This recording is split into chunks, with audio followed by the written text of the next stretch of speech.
Hi everyone, welcome back. I'm Michael Sandler, your host on Inspire Nation. If you've ever wanted more divine intervention and guidance in your life, then do we have the Lessons from the 12 Archangels show for you. Today I'll be speaking with Belinda J. Womack, a spiritual counselor and the creator of the 12 Archangels University and the author of a beautiful book on angelic wisdom, Lessons from the 12 Archangels. And that's just what we'll be talking about today, the power of the angels for miracles, guidance, and divine intervention in our daily lives. That plus we'll talk about fuchsia miner's lamps, violet fire nectar, Shabunga SOS, right brainers and left brainers, and what in the world separating lymphocytes and children's bone marrow has to do with anything. So welcome to the show, Belinda. Are you ready to shine? Sure am, Michael. We're both looking pretty shiny today. I think so. And you have this beautiful violet hue to you and violet walls behind you. It looks really special and it has a special resonance to it. Well, violet fire helps us to transform fear into love, and that's what we came here to learn how to do. So violet fire is just that energy in our crown chakra. It's the vibration of forgiveness. And that's what we human beings, we have a tough time doing is forgiving. But it's a power, and it's a transforming power that when we forgive, we open up to receiving. What do we want to receive? We want to receive abundance, and we want to receive happiness. That's really what is our birthright here on Schoolroom Earth to experience. Woo! So let's go from there and talking about birth and the part of birthright. What's your first, if we go back in time, what's your first memory of angels? Well, this is a latent memory. I remembered this later on in my life, but when I was newly incarnated here, I remember smelling the smells of the hospital and looking around and seeing these beautiful colors all around me. And so on reflection, I realized that was my very first introduction to the 12 Archangels. They were already there the moment that I entered into this life. And they say, to be honest, that they're here for all of us all the time.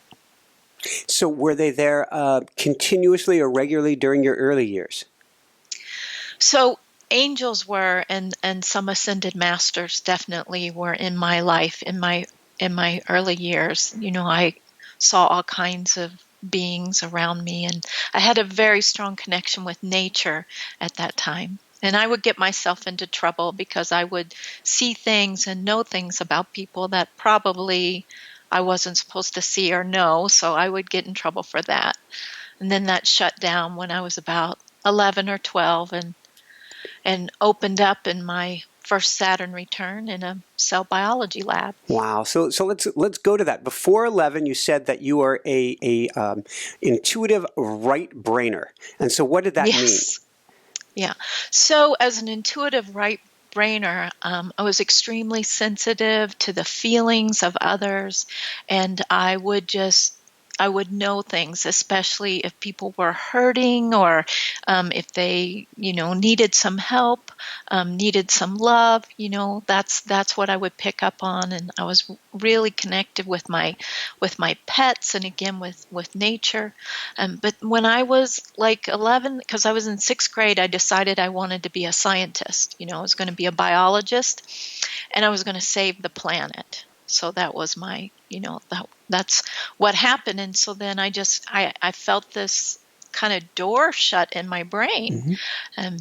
And I continued to have some empathy with human beings and with animals, but I pretty much had to shift over to the left brain and kind of, dive into facts and chemistry and math and those kind of things. There's a cool duality here, though, of growing up till a certain age, because you got the hardwiring. Some of the hardwiring done in your early formative years, that was done, hanging with the angels. And then you go to the other side of things, but it's still in you. And so you are more, in a sense, balanced. Maybe that's the word I want to shoot for, so that when you came back around, you've got both sides of it, you're more connected, more grounded in a sense.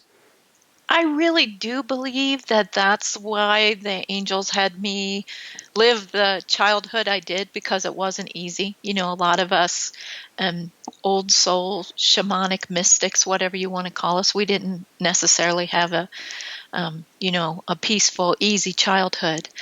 But it's exactly that. It's so that we keep that connection with spirit and with all of those helpers in heaven and that love, so that we can get through that tough time. But definitely when they asked me to, well, now I think it's that they asked me to be a scientist, not to give over the Yeah. responsibility. But when guidance comes through me, Michael, it's very practical and very grounded, and it has to make good common sense to me, or I go, nope, that doesn't feel like truth. That's not clear. And so I think that, yeah, I think it was all part of the plan when I look back to it. Very, very cool. So, as part of the plan, what happened? I kind of joked about it at the beginning. One day you were separating lymphocytes from a child's bone marrow sample. I was just doing a routine preparation for an experiment. And this was after I had finished graduate school, and so I was now employed in a medical lab. And I had my out of laboratory experience. That's the best way I describe it. I found myself in a stone room that was round, Mhm. and the floor was dirt. And I remember thinking, this doesn't work with sterile technique. What am I doing here? And then there wasn't a ceiling, so this incredible white gold light just streamed in, and then an angel appeared in that light, and it was totally like a big angel, and all in um, like the way you would expect an angel to look, from a painting, Mhm. beautiful ruby and gold robes, and I knew it was Gabriel because Gabriel comes with a trumpet, at least in the story.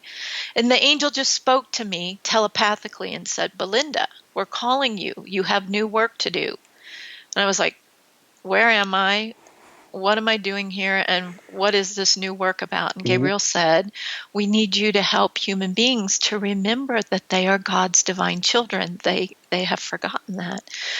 And I said to the angel, I said, well, that sounds like I need a degree in psychology, and I don't have that. So maybe, you've called the wrong person. And Gabriel said, no, we haven't made a mistake. And, you'll understand as time goes by, and we'll be back. And so I thought I was in that stone room for like a whole day. It just seemed Mhm. like I was there for a very long time. But I snapped back into the lab. I was still holding the syringe and my sample. I looked at my watch, and not even 1 minute had gone by. And my whole body was just shaking and vibrating. And I was like, what just happened to me? And that was, over 25 years ago. So now it makes a bit more sense. So that's what I'm going to call, for lack of another term, an oh crap moment. Um, as in, oh crap, what do I do with my life now? How are you able to integrate that, and where do you even go from there? So I floundered, just to be honest. So I met Gabriel first. The second angel that I met was Archangel Michael, Mhm. when I was just home, and I was just, I wasn't even meditating, but I was just in a quiet space, and my whole room filled with blue eyes looking at me, like layers of blue eyes, and I could see them. And I was like, well, this is a little bit freaky. But then I heard, I am Michael. And I was like, I think that's another one of those archangels. So that's how I met Archangel Michael. And then as a couple of months after that, I just, in a meditation, I saw a circle of 12 pillars of color. And so that's when I met the 12 archangels. And so for a few months, so I left my job as a biologist, and for a few months, I really didn't know what was happening or what I was supposed to do until it dawned on me. And I really hope the audience hears this. I asked for help. I Oh yeah. asked for help. And I said to this team of beautiful angelic beings, I said, I have to earn a living, and I don't know how to do this. I haven't had a pot of gold come from heaven and land in my lap. Because a part of me thought, well, maybe that's how it worked, but that's not how it worked. And the angels said, well, we're glad you asked. And then they started to give me direction step by step what I needed to do. So the first thing was I channeled a little bit of material in writing. And then I taught, they said, okay, now you're going to teach a little class from this. I don't even, know how the people found me, but they did. And then one of the people that came to that workshop said, I'm having trouble with my work. And she worked selling huge machinery for factories. And out of my mouth came, well, I could help you with that. I was like, I can? So that's how it began all those years ago, that I started to do spiritual counseling with people. And I still write and I still teach. So that's how it all began. Beautiful. How do they communicate with you now? They communicate with me in the same way. It comes through as a knowing, especially when I'm writing. It just comes through as a very clear knowing. And then when I write, we go back and forth until the vibration is just right. And it's kind of hard to describe because it's all about feeling. So I would say, that clairgnosis of knowing and clairsentience of feeling the truth, that's the way that I communicate with them. But the message that they have is that, hey, angels love to communicate in action. Like they want to help us see the results of their help and support in our everyday life. So they say, don't get hung up on, do you hear us? Do you see us? Are you having a dialogue with us? Forget all that. Just say, angels, thank you for helping me get to my meeting on time, or thank you for helping me get through this traffic jam to get to my meeting, or thank you for helping my headache go away, or whatever it is that we need. And I gave you some very, kind of mundane things, but they do help with the mundane. One time I was driving and I was exhausted. I'd been, working for too long, which, we healers tend to do. And I was just exhausted, right? And I had to get from, this is when I lived in Maine, and I needed to drive from Connecticut back home. And I saw angels' hands on my hands driving the car. Wow. So, and I totally felt them drive me home. Now I'd seen angels on the roof of my car and, helping in traffic, but this was the first time I had an angel drive me home. What kind of a tip do you give them for that? Love and gratitude. That's what angels appreciate. There are at least a few different questions that come out of that one little bit you that just gave us. I guess the first one is, I've heard it said that you need to ask for angels. They are there to help if you would simply ask. Do we need to ask, or are they always helping us? They're always helping us, but what helps is that when we ask, we're taking that ego that sits over in the left part of our brain and we're bringing it home to our center, to our heart. And that helps the ego to surrender that it has to be kind of God omnipotent all on its own. And it teaches the ego that it's okay to ask for help. Because that's where we can get so shut down, is believing it's not okay to ask for help. It means we're not independent enough, or we're not intelligent enough, or we're just not. Maybe we were brought up with religious or cultural beliefs that say to ask for help is shows we're weak, or we're just unworthy. We're just supposed to be unworthy, and we're not allowed to ask for help. So that's where asking, it helps that ego to recognize, hey, I've got angels. They've got my back. They're working with me. They're helping me. Look at how things are changing. Because angels, as you know, Michael, they make us feel like we've got a family that really understands us and gets us. so that that little child that lives within us doesn't have to go back into that old abandonment place, that old sad place. Thank you, and thank them. A question, and I'm going to come back to the child in a little bit, but you were mentioning, since we're writing a book, and I was mentioning to you off air, we're writing a book on automatic writing. I say we because I'm praying to the archangels before I dive in every single time. But you said that there's some going back and forth when you started or start to write with them. What does that mean? So I will receive, let's say, a paragraph, Mm-hmm. and I will write it down, and then I will come back to those sentences, and we work with it like, I don't know, molding clay, until every word is clear and the sentence is clear, and it all comes together so that it's digestible.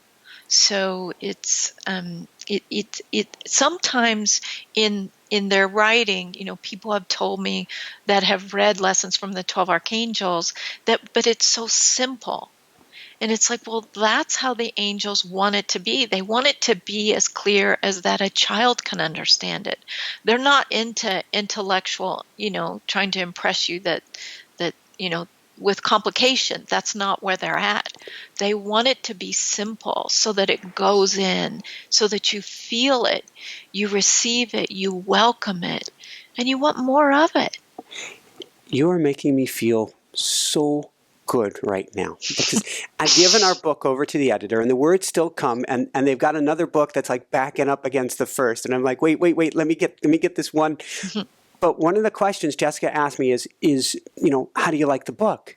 And I say, I have no idea. In fact, when I read it, the words they're not very, I don't use the word fancy, but it's very plain Jane. And I'm like, I don't know if this book is any good at all. This is ego speaking, of course, fear, because it's just so simple. And what you're telling me is that's how it's supposed to be. Well, if you're writing with angels, that's how it's going to be. Thank you. What is the violet fire exercise, and how can people try this at home? So violet fire is just the energy in our crown chakras. And our chakras are batteries of spiritual energy that Spirit gives us to help transform whatever it is that we need to transform. So if you can understand, you have a mental body that you think with, right? You have an emotional body. Well, you also have a spiritual body. And of course, you have your physical body. But your spiritual body is home to your chakras, are all of these beautiful energies that are the colors of God's rainbow. And those energies, which we can activate just with intention and visualize the color, work profoundly to help us shift in vibration and move out of an old story into greater happiness. And violet fire, which is that beautiful purple color in the crown, it's the energy that Mother, Father, God has given us to transform fearful thought back into love.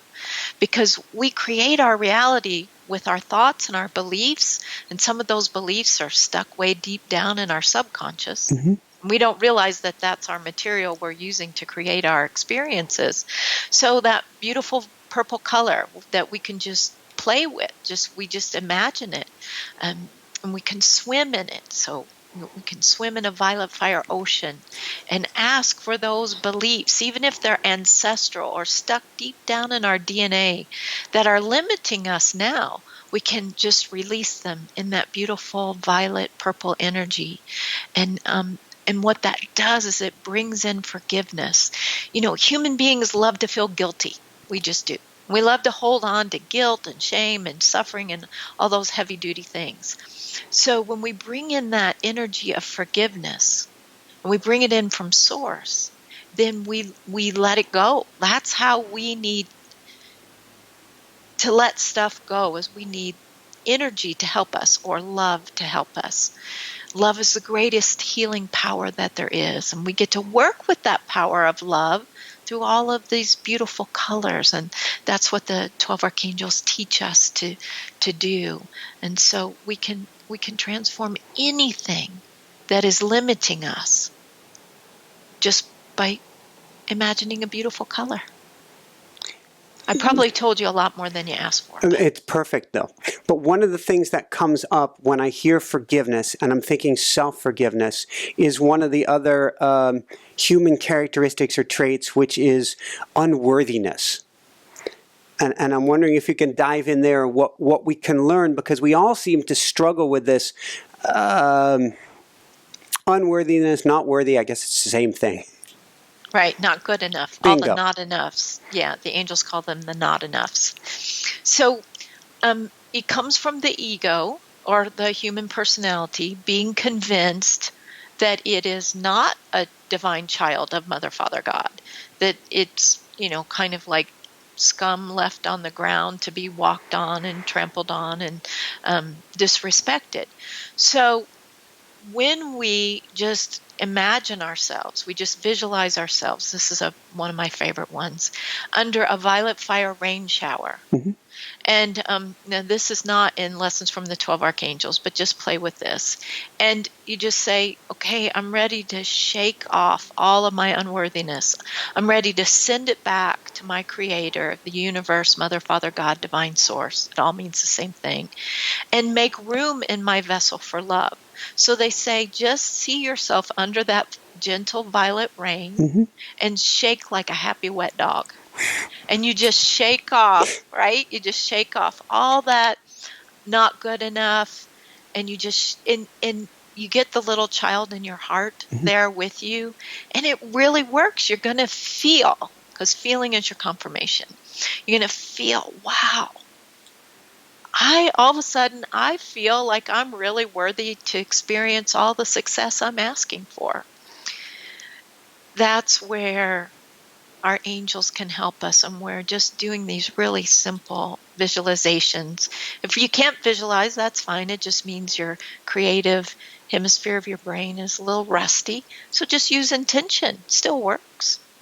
And by intention, meaning just put it out there in thought, even if you can't see it in the mind's eye. Yeah. Let's talk about a couple others. These are really fun. The fuchsia miner's lamp. So the fuchsia miner's lamp is to help us to open up our third eye. So the third eye, where the cave of Brahma, it's where that intuitive center is in our brain, so that we can see, hear, and know and feel the truth of a highest vibration. Mm-hmm. But the angels love to work with the color fuchsia. A lot of people may think, hey, but the third eye, isn't that indigo? Well, it does have indigo in it, but the angels want to help us so that we see into the realm of heaven, so that we can see intuitively. We can see the truth, and we can see our helpers, and we can really feel and know the love. And that's why they love to work with fuchsia, which is also Kuan Yin's color, to help, again, bring in that feminine. And it just helps to activate that intuitive, creative, spiritual hemisphere of the brain. So by just visualizing that fuchsia lamp, it's going to get that third eye to open to see into a very beautiful realm. Woohoo! Does each color we're attracted to, for instance, I'm wearing two of the colors I'm attracted to, turquoise and yellow, my yellow glasses, which are kind of my trademark, I guess, at this point, and the turquoise, I just seem to be called to these things, or to these colors. Do the colors we're called to represent or have meaning to us in our lives? Absolutely they do, because they're showing you that energy that you need. So remember, all of the colors come from divine love. And it's just like putting divine love into a prism so that you can see love. Sometimes understanding what divine love is hard. So when we have colors, it's like, oh, okay. So turquoise, according to the angels, is the energy of dreams and success come true. It's a combination of the will chakra and the heart chakra. So Michael is telling himself, whenever he wears turquoise, that he's really ready for his dreams to manifest in a way that, works for the greatest good of all concerned, that helps all of humanity to shift in consciousness. And your yellow or golden sunny glasses just really say about you, and it's so true, that you want to see things from a happy perspective. Woohoo! So let's talk about a few more of these things because this is fascinating. First off, a magic blackboard for eliminating limiting beliefs. Say that 10 times. So the magic blackboard is really easy, and it's this is a tool that the angels have had me work with individuals since they first drafted me into service. And so you just imagine that you are writing down something that, let's say that you say, I'll never get out of this lack, right? Mm-hmm. I'll never get out of this financial hardship. And you write that down on the blackboard, and then what will show up on the other side of the equal sign is where that comes from. So you might see, in this example, and you can use this blackboard for lots of things, but I'm hearing that this is an exercise that will help your audience. So I'll never get out of this financial hardship. And then on the equal sign, you'll see, wow, this came from my ancestry. They're going to show you when your listeners do this exercise, they're going to reveal to them, they'll see where that limiting belief actually originated from. Okay, so you'll see it on the other side. So we're going to say ancestry. Mm-hmm. So then you just take a violet purple eraser and you just erase it. You just erase the whole thing. And then you write down on the blackboard, prosperity equals, and you want it to say birthright or Powerful. everything that is manifesting is happening for me right now. Something positive, but they say birthright. It's here for you. And if you don't see that, if you still see a limiting belief, you just keep erasing it until it says on that blackboard, okay, prosperity, financial abundance equals my norm. Okay. Does that make sense? It does. The limiting belief that is coming up that I'm hearing in my head or hearing from people listening to this would be, yeah, that works for everybody else, but not for me. That's not going to work for me. So put that belief in violet fire. You want to put that belief in violet fire that says it's not going to work for me. So you erase that. Or you can, this is just another fun one. You just go swim in a violet fire lake. So a beautiful lake, beautiful purple color, and you just take yourself and you ask all of my selves inside of me, all my past life selves, right? Or my wounded little children or my wounded adults that believe it's just never going to change for me. Go swim in that lake and just keep releasing. I release this. I give it back to my Creator. And I open to allowing myself to experience something far greater. That yes, I can receive abundance, and I am receiving abundance. And so, of course, Michael, results are what we need, right? We human beings, we need to have those tangible results. But you're going to have those results. Sometimes we have a lot of layers of unworthiness or lack beliefs. I have Celtic DNA, and oh my goodness, it was lots of it in there. But these energies, because it's divine love, again, the greatest healing power, it knows, especially that color purple, that violet fire knows how to go deep down into wherever those belief systems are stuck in our subconscious and just erase them, transform them, and replace them with love. Awesome. So it does work. You just have to keep at it. And should we be praying to the angels before we do this visualization, say a good prayer? And if so, what should that look like? I'll remove the word should. What can that look like? So this is just a little technicality, but the archangels say you don't ever pray to us. We are your friends. You are praying to your own higher self and to your Creator, where we all come from.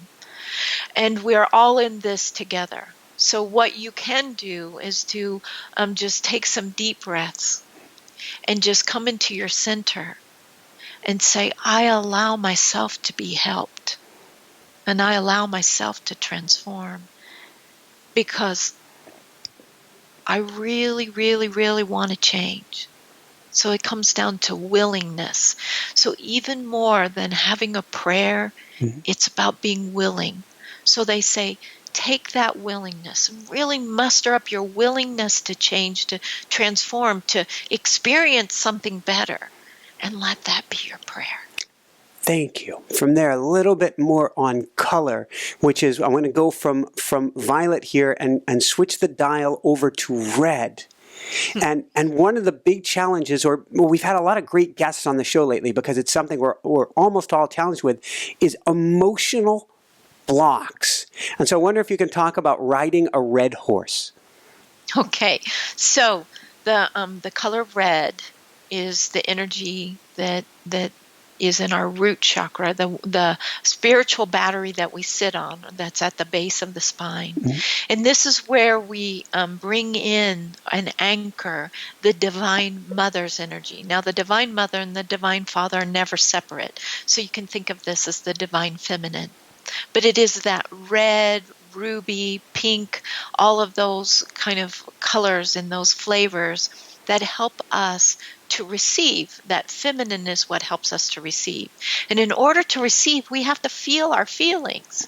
And what blocks up that, our feelings is our rage, our anger, our resentments, all those feelings that say, I'm not allowed to feel you.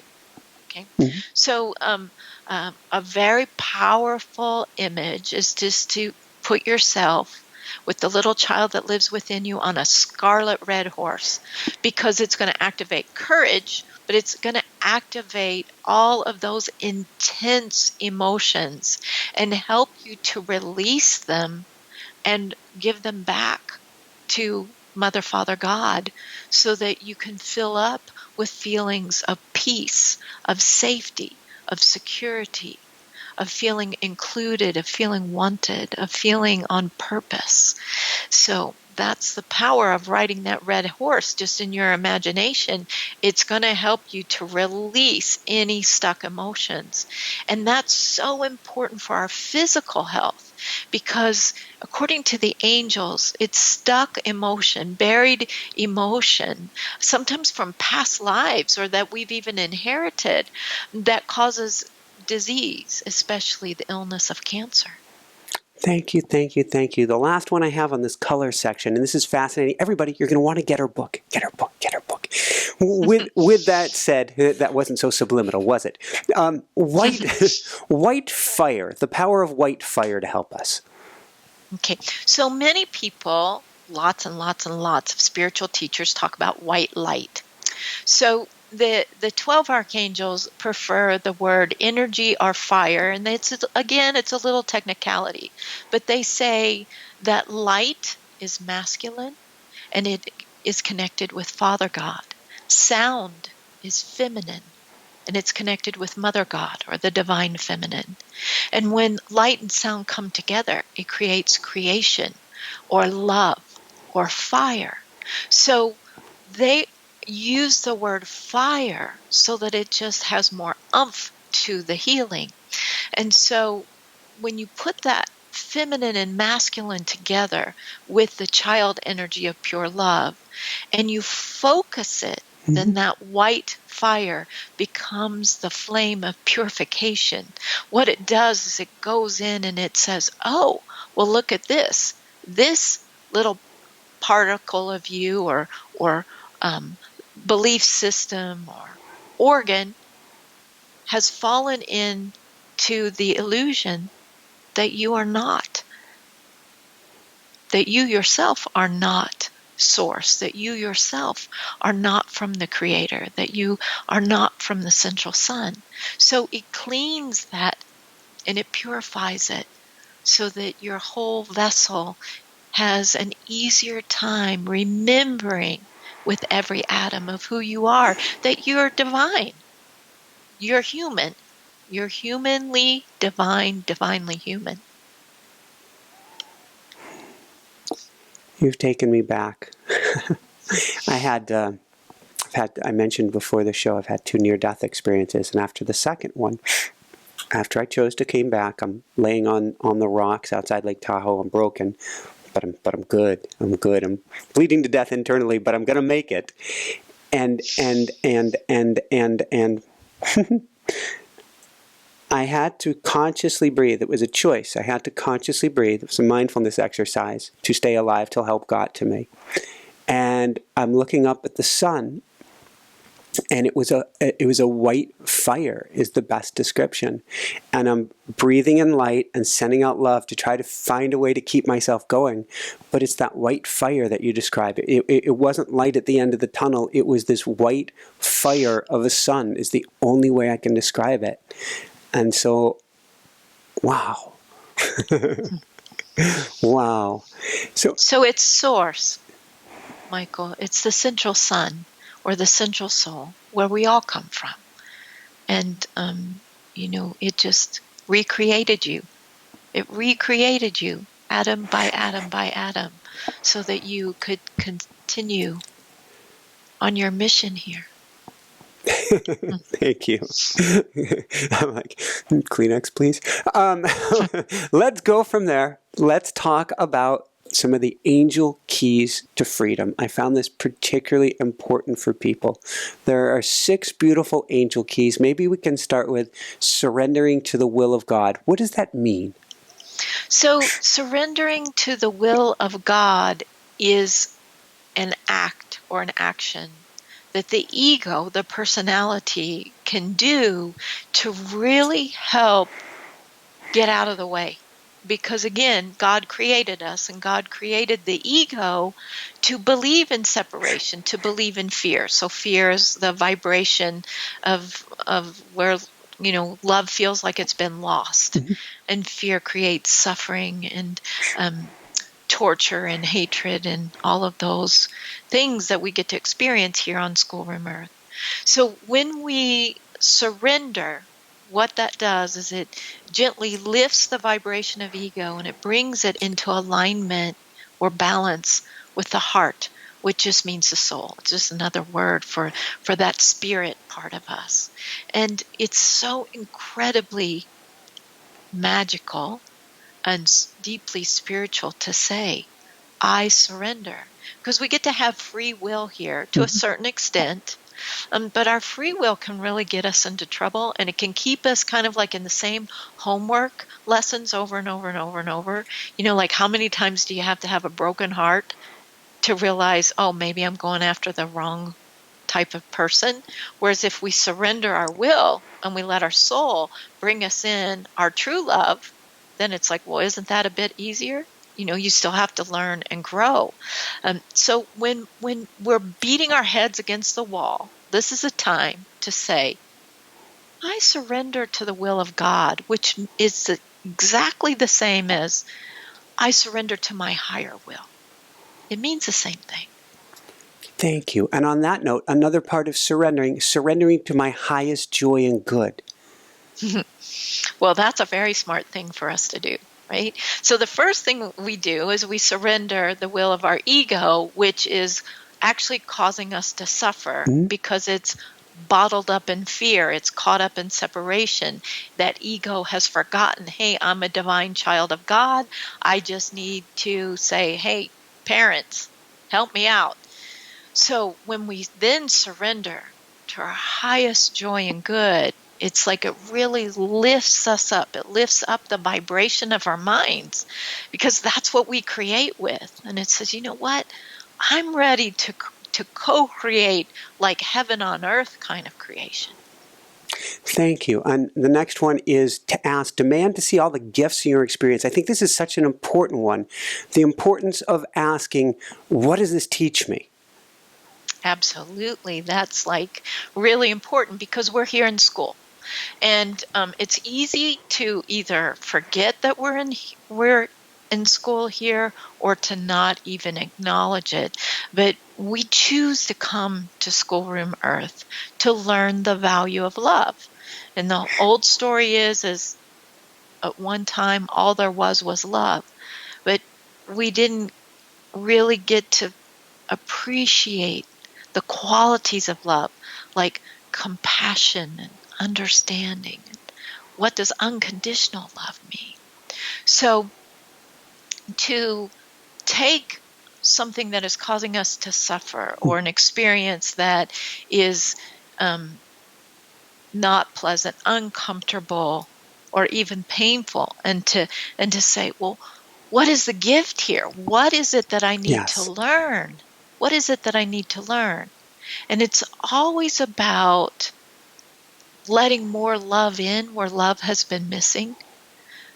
Let's say again that we'll use the example of financial hardship, and that the job, or the whatever it was that we were hoping for didn't come through. So the whole thing is to ask, well, what is the gift here, and what is this teaching me? And what it's going to turn out to be, it's that hindsight, is that whatever it is that we thought we wanted was going to make us even more miserable, even though it might give us some instant gratification. It might kind of give us a little bit of, some cash in our pocket in this moment, but ultimately it wasn't guiding us to where we need to go. So when we ask, well, what is it I need to learn? Our higher self is going to tell us, and we're going to get it. And then we're going to feel that protection, that we really are, helped to get through this education. And even better than that, within hours, that something even better, the better job or the better opportunity, is going to show up for us when we are willing to learn. Woo! What is the benefit of listening to your anger, and what does that mean? So anger is energy, and it's powerful energy. So when we get angry, and just as a little caveat here, men are allowed to be angry. Women get to have a little resentment. So, it's important to understand that it's the same thing, whether we're in full boiling rage, or whether we just feel irritated, or we just have frustration or impatience or resentment. It's all the same thing.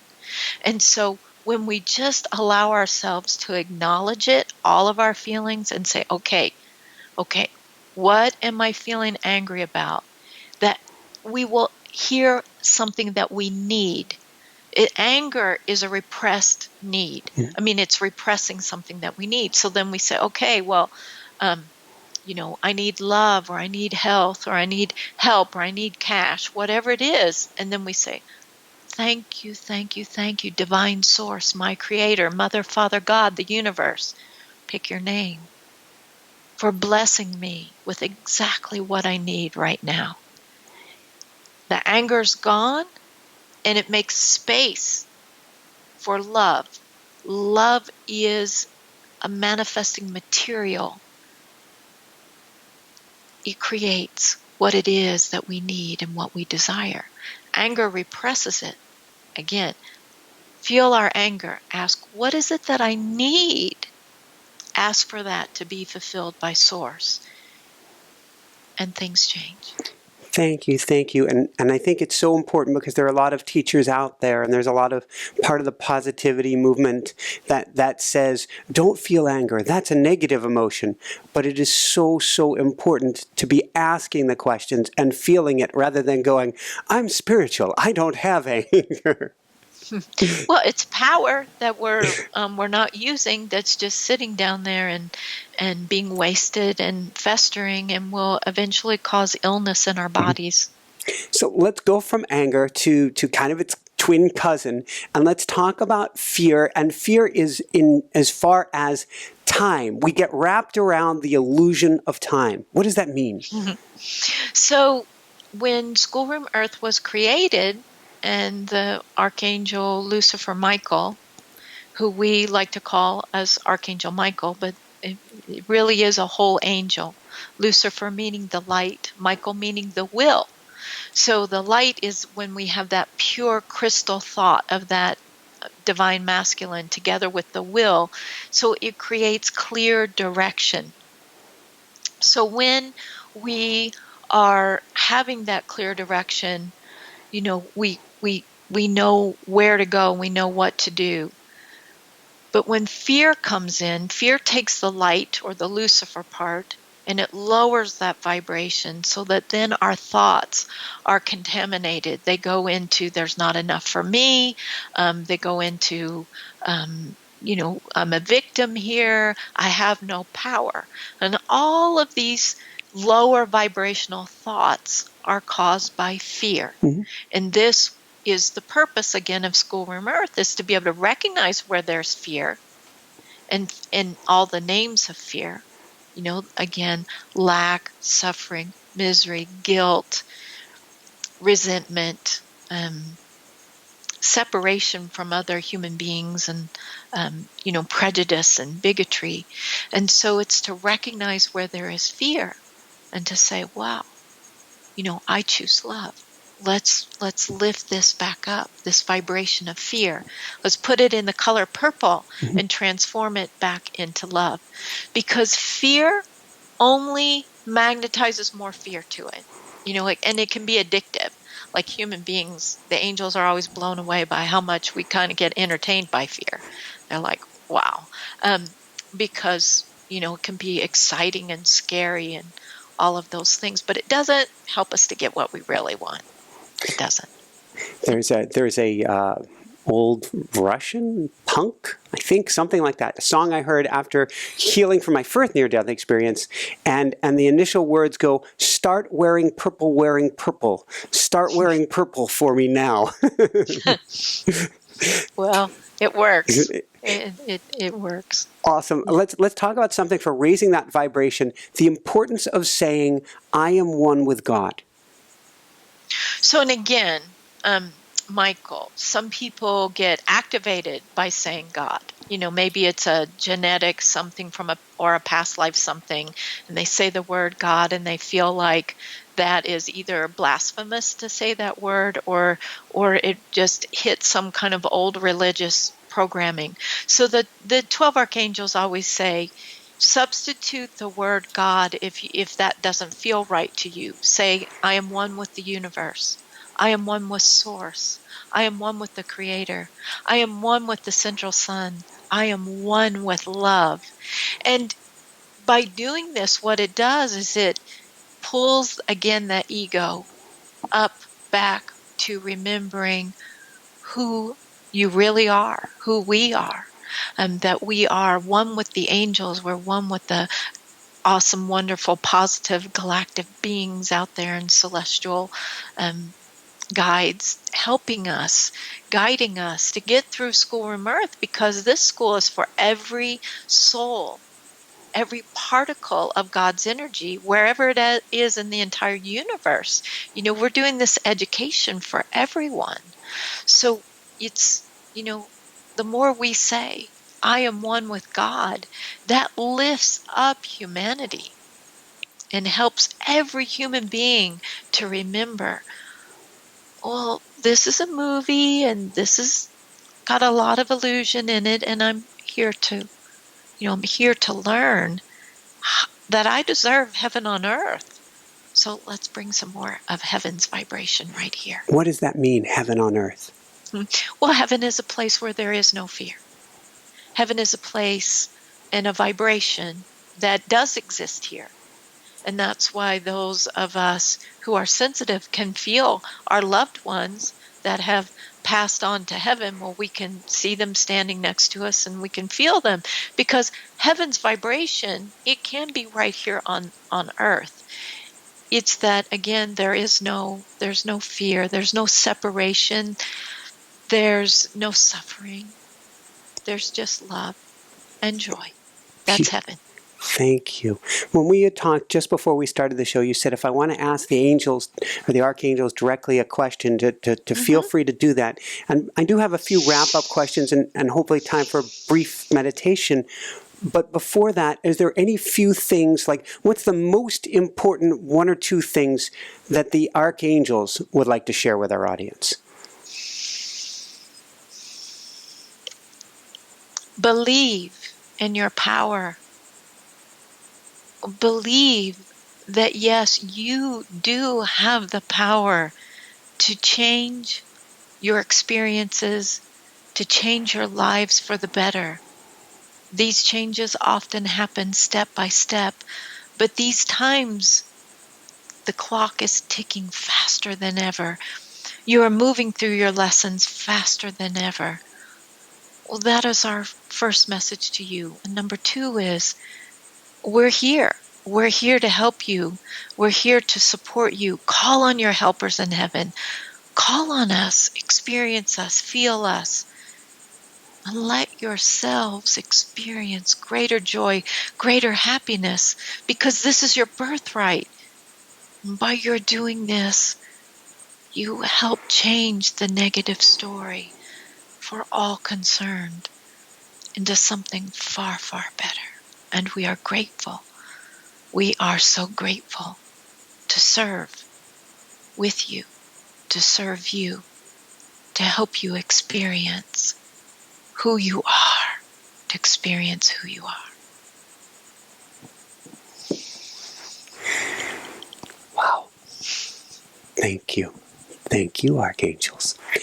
Jessica, my wife, the producer, you met her briefly before the show. She always wants me to ask a question for parents and kids before the end. So any words of wisdom for parents, for their kids, or maybe what you can even tell us about kids, because I'm guessing they're more connected until we go doing some scrambling stuff to them. The 12 archangels say, children are your teachers. They reflect back to you the little child that lives within you. You see, God reveals things to the little child. God hides things from the wise and learned, because the little child is innocent and pure and connected. The right brain is alive and awake. Children can see and they can feel. They can hear, and they're not afraid of the truth. So parents, we say to you, listen to your children. Encourage them to be honest and to feel safe, expressing to you whatever they see. And we say that the other thing that helps children is healthy and consistent but loving boundaries. Help them to learn how to establish boundaries for their own sacred space. Help them to understand what respect is, because in heaven there's no need for boundaries, but on earth they're very, very important. And teach your children compassion, that if another child is disrespectful to them, it's probably because that child has been disrespected. These are the gifts you can give to your children. And as for the gifts that your children will give to you, they are infinite. Listen and learn, and remember how to play. Playing opens you to receive, and it opens your creative genius. We are the 12 archangels, and we are grateful that you are our children. And we are all children of the Creator, playing, laughing, crying, and learning and expanding, evolving together. We are one. Thank you. Thank you, 12 Archangels. On that note, what popped up to me is importance, because they mentioned play, importance of nature and movement. So they say your bodies are made of energy. So it helps to move them, to let the energy move and flow. And so when you dance and you sing, whether you do that in your imagination or you are out in nature, because nature truly is God's sanctuary. Nature is always connected fully and totally to Source.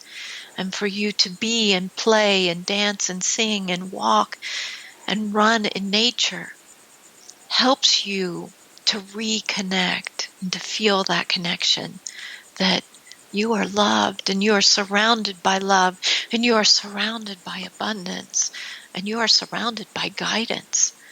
If you need to know how to solve a problem, just go up to your beautiful tree in your backyard or Yes. neighborhood park and have a conversation and listen and Woohoo! feel.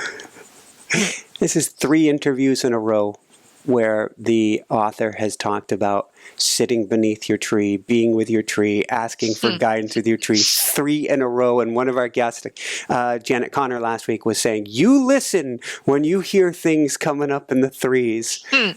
So thank you. I want to throw on my coach's hat real briefly here. I always like to give people homework. So they're not just listening today, but they actually go and do something. Let's say maybe something to connect with the angels. What one homework assignment would you give people today? Okay, so we're just going to send through a little guided imagery exercise for your audience. So the first step is to close your eyes and just take a few deep breaths. And then just imagine that before you was a beautiful purple door. And you're going to open this purple door and enter into a lush emerald green garden. And in this green garden is a magnificent tree. A tree taller and greener and more beautiful than you've ever seen. And on this tree, there is a ladder. And there's a little child sitting at the base of the tree waiting for you. This little child is you. Go up to the child and put your feet on the first rung of the ladder together. And then say, guardian angels, archangels, beautiful angelic friends, lift us up the ladder so we may sit in the tree of Mother, Father, God and feel you and hear you and know we are one. We are safe. Come, sit in our branches, get to know us, and lift your prayers, the desires of your heart, lift them up, up, up to the top of the tree, and we will carry them to the central sun. Your job is just to say, and I give thanks that I am open to receive. Enjoy. Enjoy.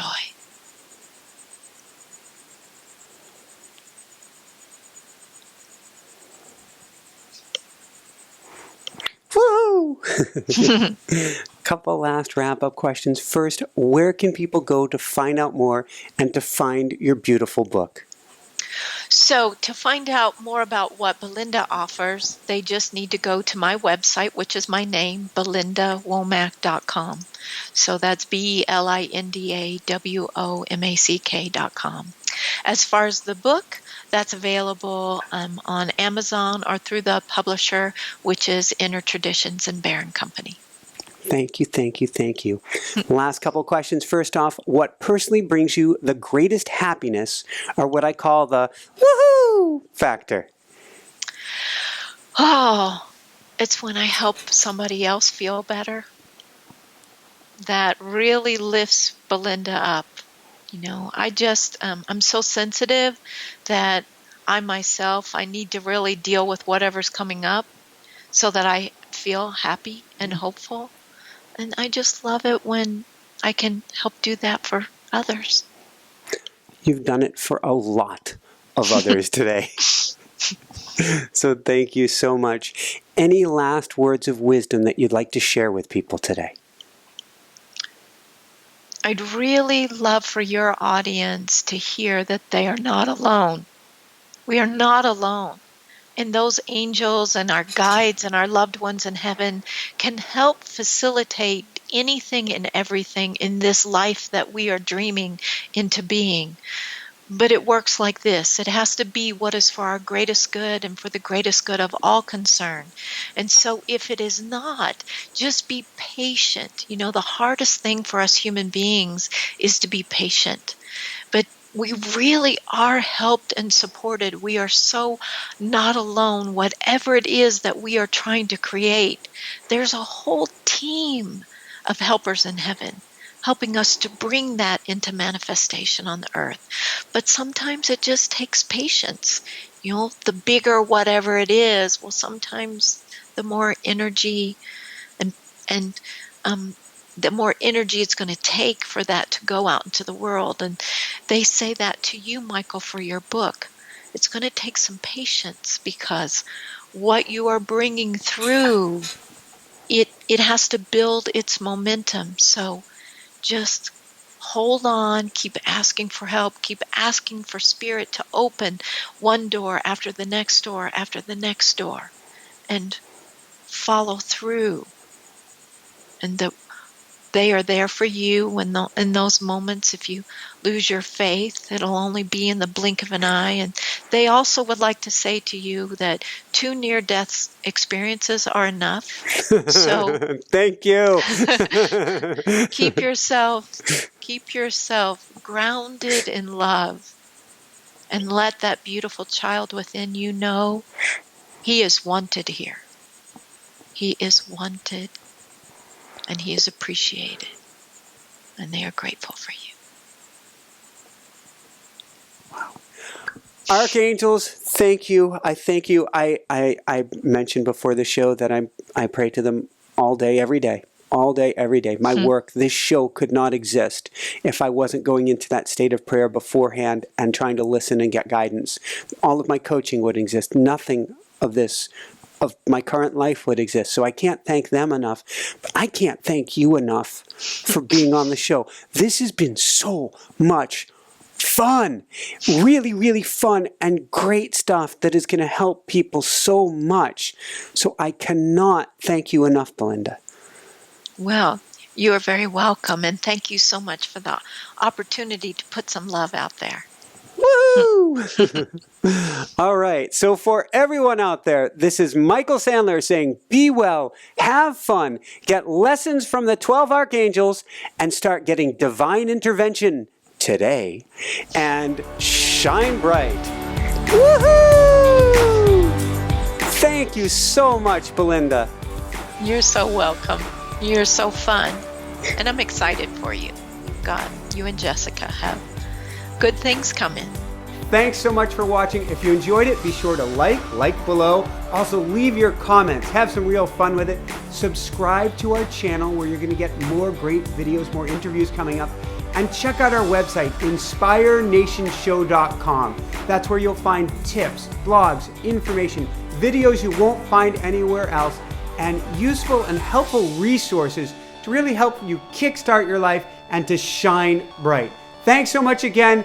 Thank you for your support. Like, comment, subscribe. See the website. Thanks so much and have fun. Of course, shine bright. Woohoo!